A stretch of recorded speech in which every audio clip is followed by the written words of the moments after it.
Qui déboulonne qui maintenant? Voilà la Namga viva! Viva! Namga viva! Viva! Namga viva! Viva! Viva! Viva!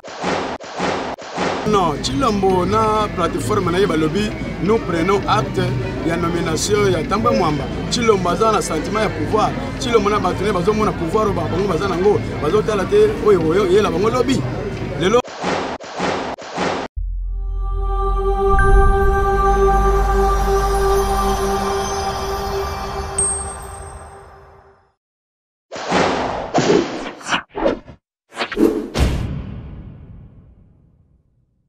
Mbote Nabino, émission Nabiso, école de la politique. Mbote Nabino, ils ont dépendre de la hernie sur les zones de la Bisso Nabino, partout dans le monde à travers notre chaîne RDC Lumière TV. Donc nous sommes dans Simalangaï, donc tu es pour rendre visite bandeko ya parlementaire debout. Oh ya la muka, je le bakozala na meeting na bango ya meeting na bango nde bazo le bela donc bazo répondre lettre oyo Martin Fayulu o atindaki donc lettre on les ça la polémique makasi yango tolobi to ya na siège na bango to ko interroger bango concernant lettre oyo ya président Martin Fayulu. Donc nde bo la na bilili Simalangaï donc baza déjà ya ko télé madodo quand bango na matinale na bango donc avec le trésor Mika le réalisateur. Donc personne n'a mot tableau de la politique. Donc trésor Mika dimanche.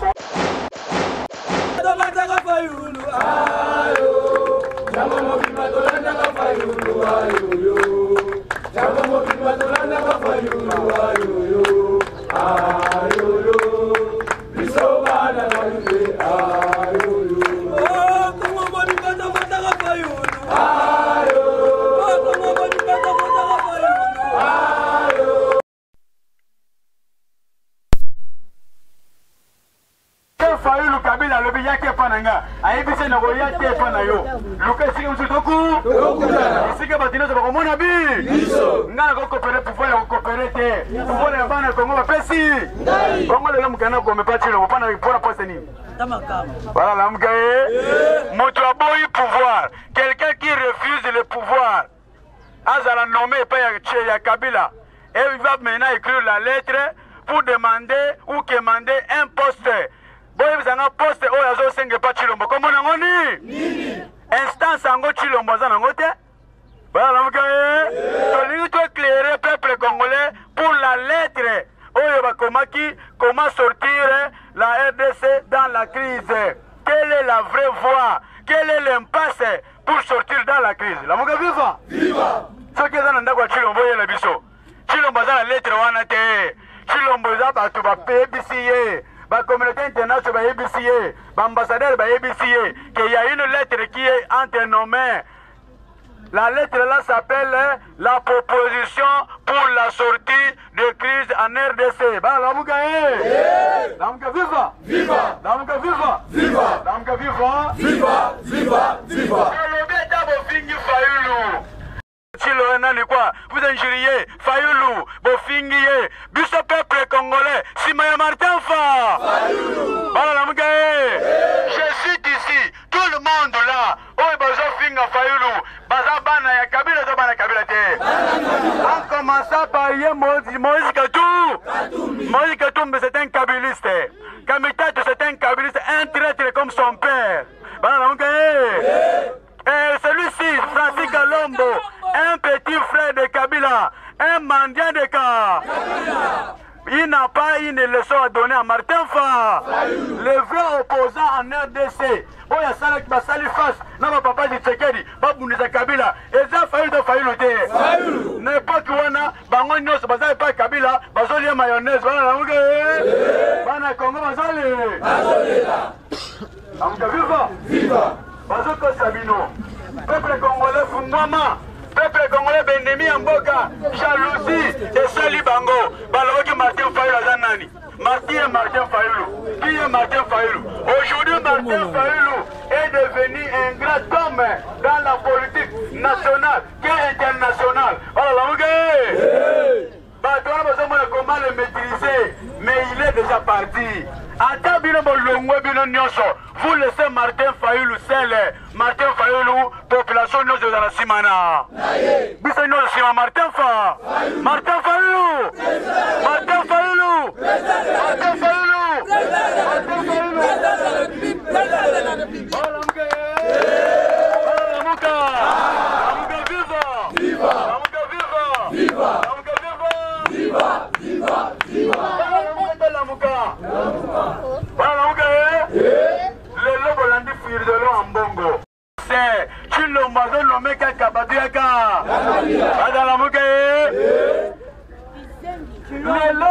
C'est lui qui est à la tête du Sénat. Balobi boye tambo mwamba azana ba sanction internationale azana ba sanction des États-Unis yako yo comme ta Europe ago comme ta États-Unis qui va représenter maintenant le Sénat au niveau international. Voilà mke ezana ba sommet msuba kendaka RDC présenté bango na Sénat na bango nani akoke parce que mutuwana aza interdit akomaku voilà mke où est le déboulonnage. Où est le Yambo? Où est le déboulonnage? Vous trompez qui trompe qui? C'est-à-dire, le qui va déboulonner, ce sont ceux-là maintenant qui vont commencer à déboulonner Chilombo. Vrai ou faux? Voilà, nous sommes derrière Martin Fayulu. Et pour sortir la crise de Tozana Yango, nous demandons, nous aussi, nous sommes derrière ça, la transition et nous sommes sûrs que ça va se faire. Okoboya Yango, à comment on peuple Nanzela, Tivorondimaya. Voilà la Moukaye. Moïse Katumbi n'a pas un parti politique. Comment s'appelle le parti politique de Moïse Katumbi? Son parti politique s'appelle le PPRD. Voilà la Moukaye. Son parti politique c'est le PPRD. Nouvelle quoi? Ce qu'on appelle l'ensemble pour le changement n'est pas un parti politique. C'est un regroupement politique. Moi, je n'a pas un parti politique. Nous devenons opposants aujourd'hui. C'est un parti politique. C'est quoi ça? Voilà, la RDC n'est pas une poubelle. Dans une poubelle, il y a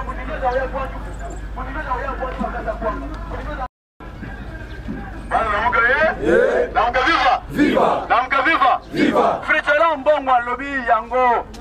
A lobby non. Nana kanisa ki changement. Nzoka changement eza nango. Tomoni makamba kala yango ezosa. Chilo motomoni bato kala bango azozo. A lobby keba catholique ko banda action. Keba catholique ko banda ba. Action. Voilà la moke. A lobby to yebisi bino bato bozana bisika wana. Tozomona changement te. Tozomona ke Kabili ezozonga nyo. A lobby kuna suka réservé. Voilà la moke. Na suka réservé. Nous attendons le gouvernement. Nous attendons le gouvernement. Pour provoquer les policiers, mais Chilombo a permis, avec ses policiers, avec ses militaires, de tuer les militants de la Moka par une balle réelle.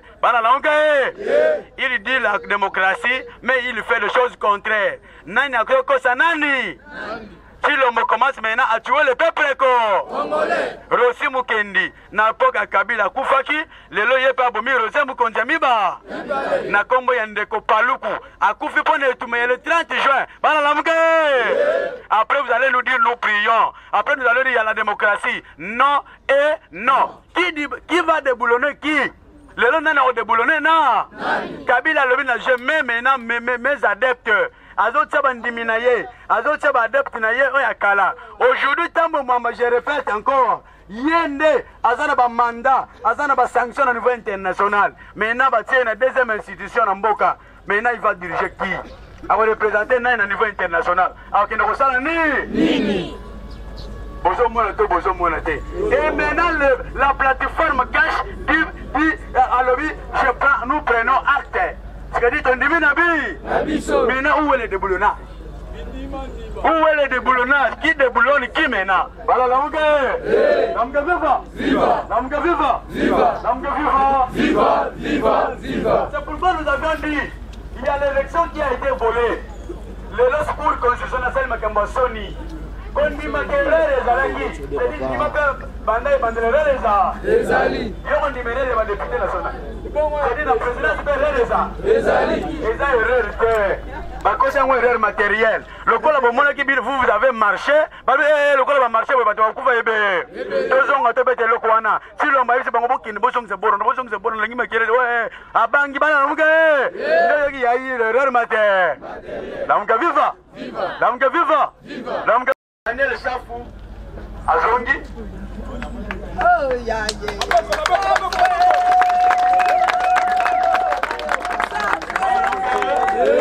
Daniel Chafazongi, il est validé maintenant. Alors, Balekala, il faut que Balekala, il va valider qu'il y a place, il y a Ndeko, il y a MRC Wana, il est pas validé, Bazongi Siye, bien qu'à 100%, Bazongi te, même MRC a sécurité, mais Bazongi si moins d'ambouana. Pour la Kobanga, il y a peur. Parce que le peuple a bimé qui liba. Voilà la mongaye. Mais n'a pas de mokana oyo. Le président de la République, réellement élu, démocratiquement élu, n'a connu à moi dans mon Fayoulou. Oya Koma qui le comme histoire. Papa. Il est le mandat. Papa du Kolo. Les intellectuels même à Douatanga. Parce que tu n'as pas président. Voilà, il y a un groupe de gens, on va analyser, on va propager, on va s'appelle le poste, on va institution, il y a un conseil, et dans la commune, si l'on va créer un colonie, pour faire la scène ailleurs. Voilà. Chers internautes, c'est à RDC Lumière TV, vous remarquez, vous allez à la base, il y a un parlement debout à la Mouka, donc il y a un président océan. Président océan, à la base, il y a un parlementaire debout. Nous allons à 2 points. Donc, premier point, à vous expliquer à propos de la lettre aux autres circulaires dans les réseaux sociaux. Au bout de la photo, qui était tout à bango à propos de la lettre. Et deuxième point, tout à bango. Ce qui n'a pas mouka baza toujours ini donc yango tokutani awa to na matinée politique na bango na tongo tokutana président CA. Bonjour président. Bonjour mon frère. Tokokuta bien la siège na bien de moi aux alliés mobilisés mais ils ont ba lettre mo réseaux circulés na réseaux sociaux circulés président Fayoulou azo luka musala président Fayoulou a commis na les opposition za pour ça musala donc pour na bino lettre on la boyamba ki boyamba ka ngo ndengeni nouvelle wana na matin na bino sala bino ndengeni. Merci nos journalistes. D'abord on a Koloba Fayoulou a aussi la opposition na Tshisekedi parce que Tshisekedi n'a pas le pouvoir et Fayoulou peut aussi la opposition na Kabila. Fayoulou est le président du peuple congolais a voté massivement. Il est toujours déclaré vérité de Jimouana et c'est le monde. Donc Fayoulou a opposé à Félix Tshisekedi, a aussi l'opposition à Yéké parce que Fayoulou a la CV au Moutoumou Sayebi et tout le monde Kabila qui mais Kabila n'est pas parti. On ne peut pas continuer à faire l'opposition avec Kabila. Mais ce qu'on propose à lettre des autres circulaires dans les réseaux sociaux, président comme ça, président Bino, tu as dit qu'il y a une explication claire et lettre. Merci journaliste. Fayoulou n'est pas commandeur de poste. Fayoulou ce qui a poste à poste. A dit que poste il y a parlement, il y a président assemblée kuna, a suppléant, c'est 13 000 $, c'est beaucoup d'argent. Fayoulou a zongi sambon en 2017. Il y a parlement pendant que ça là. Fayoulou a dit que misala na yenyoso. Aza le seul jeune à travailler qui n'a entreprise ya minene ya mbongo atika yango azo makamba politique. Makambo ya lettre wana eza lettre te a commune na Chilombo. Lettre ba koma yango batia na bakano diplomatique nyonso.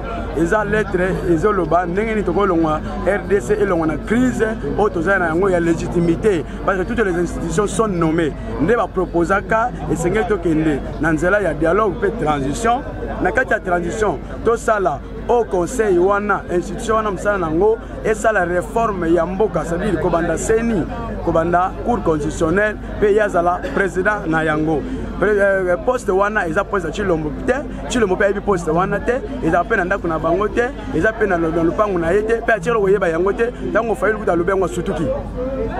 Alors c'est pourquoi to lobi bana mboka bana Congo bakosa bino te eza lettre bakomaki Chilombo te la lettre o wana eza na ba ambassade na ba canaux diplomatique nyonso pona kosenga transition na élection ya hibaki nde basengi transition ntango balobi transition mutaluki musala te balobi to annuler ba élection toke dialogue et batia conseil wana oyo komekamba mboka na transition c'est-à-dire yango nde ko diriger transition wana yenda ko zala likolo ya mutu wana bande comme ça sala commentaire ko bandande kwa musique to ko cha maso ina monoko te bana Congo to la sabino bato bazo cha vuya musique tumbi il y a prise, il y a proposition, comment sortir la RDC dans la crise. Donc c'est que Bango va être important, ça l'être. Il y a une importance, c'est la ironie, pour que nous avons un pouvoir, pour le peuple, il fallait que nous avons Fayulu. Nous avons été vigilants, nous avons été Fayulu. Petit Lombo, Amata, Akita, donc une transition, le conseil, au conseil, on est pour Salema, vous allez diriger dans mon Amboka Martin Fayulu. Tu as voté Martin Fayulu, tu as voté Nani.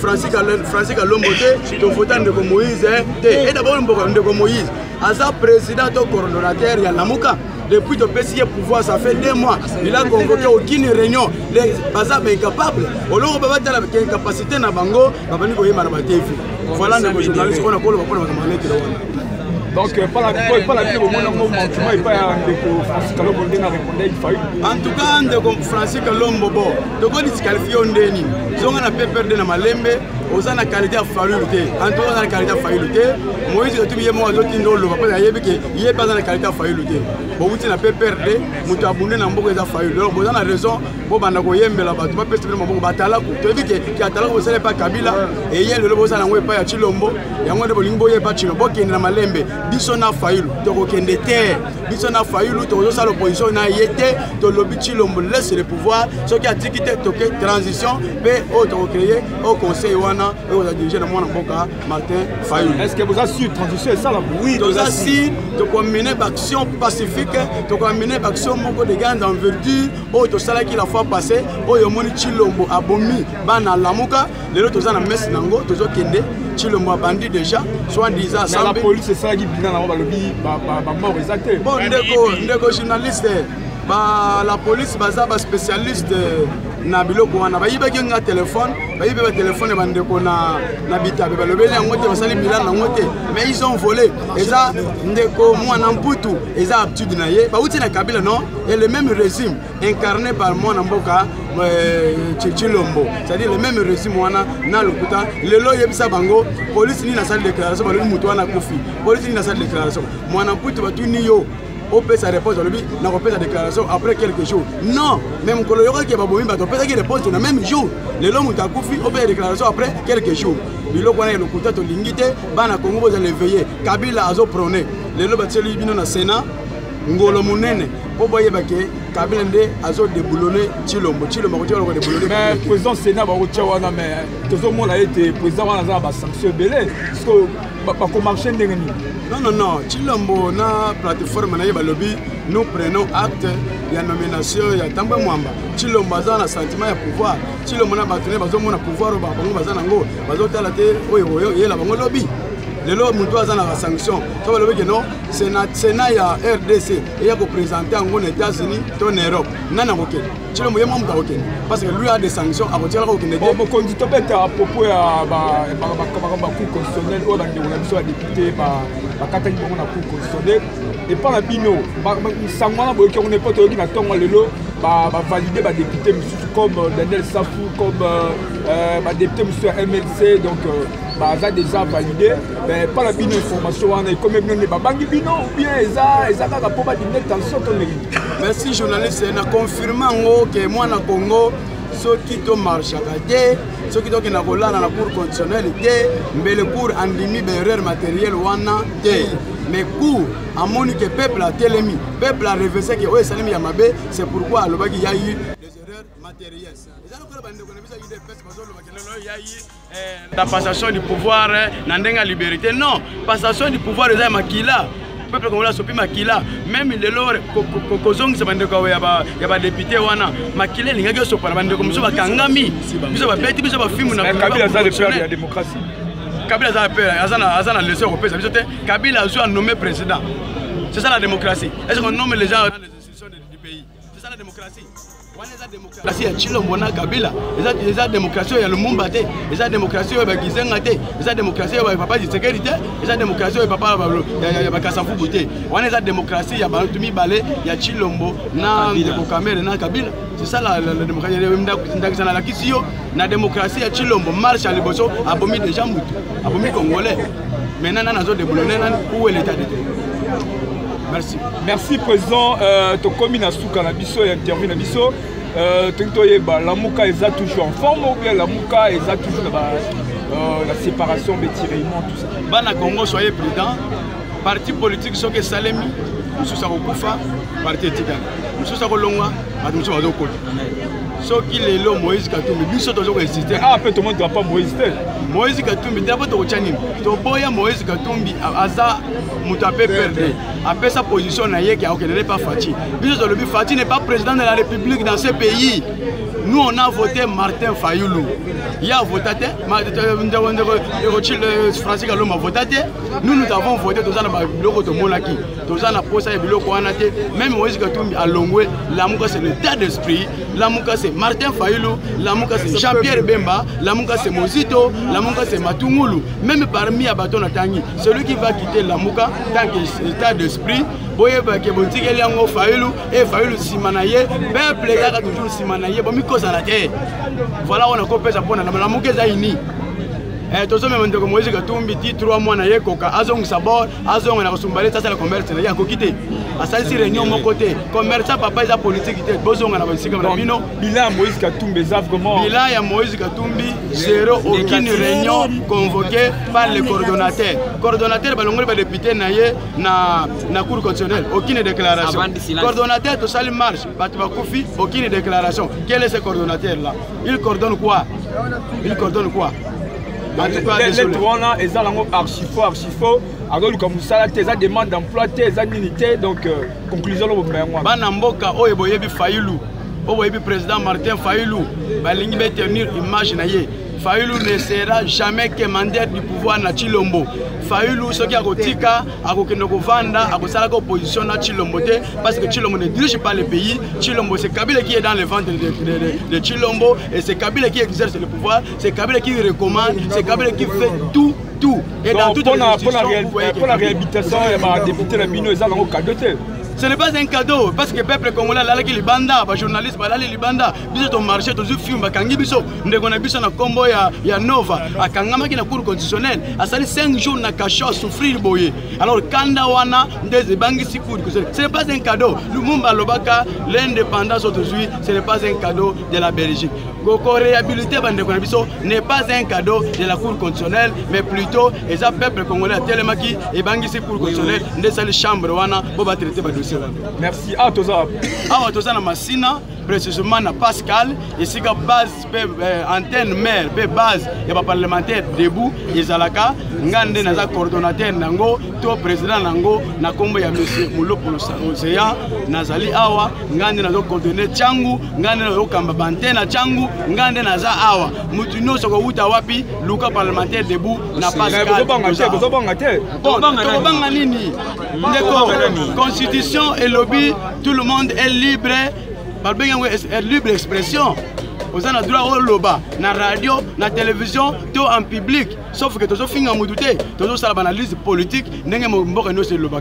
Le loba bengani biso na boulevard, batiki bataille des pestes. Et ça, 2 poids à 2 mesures. Mais tous les nous c'est pas conduire en boca. Bah mais à côté de Kamwana, biso tous na boulevard. Tous les na matata tema ça c'est bête. Mais botiki bande quoi des pestes, na limité bazali, partout bazali, mais biso awa, tous aussi na moi muke, tous na sima ya boulevard. Et c'est que tous ça la musala pour soutenir toujours Martin Fayoulou parce que balingi be tout fait mais ba kokote Martin Fayoulou niveau a commis na limité na Nzambe na ibita yo kamawa parce que akolekana ye Nzambe akende likolo na ibite likolo kuna quantième ciel de éviter. Donc merci Bamassa tout, donc je salue Kerry depuis Paris, je salue mon ami et pourquoi pas Diane Madi, et pourquoi pas Dieu de Makalamba depuis Belgique, depuis Bolanda, RDC Lumière TV, chaîne à Solo Solo.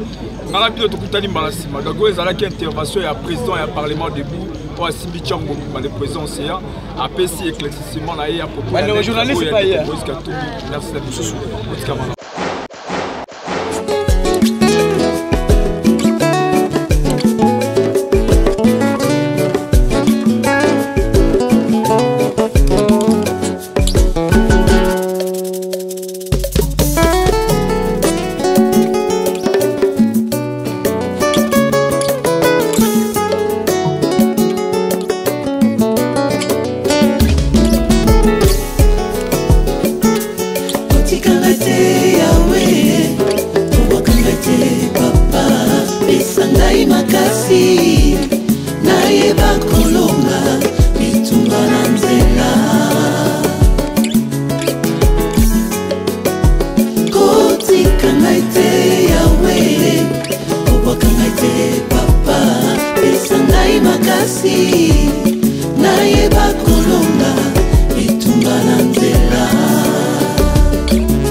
etondi na nzube nzela na kotambola mabaku ebele batelinga mitambu balingi na kweya nkolo ngai moko nakokoka te batelinga mitambu balingi na kweya na makasi nanga nakokoka te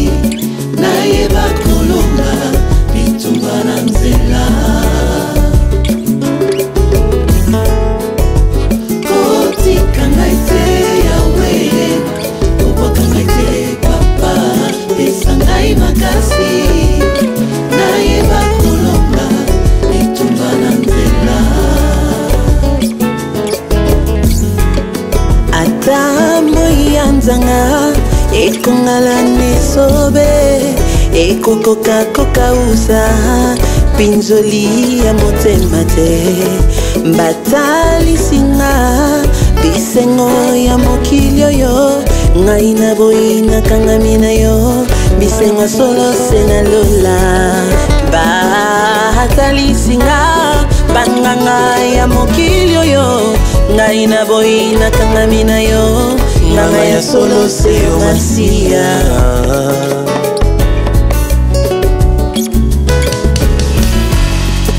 elongo na yo mokonzi elonga eza na ngambo nanga moyo eza na yo kokokoko zanga yo na bomoi ezali kufa Pasi peliwa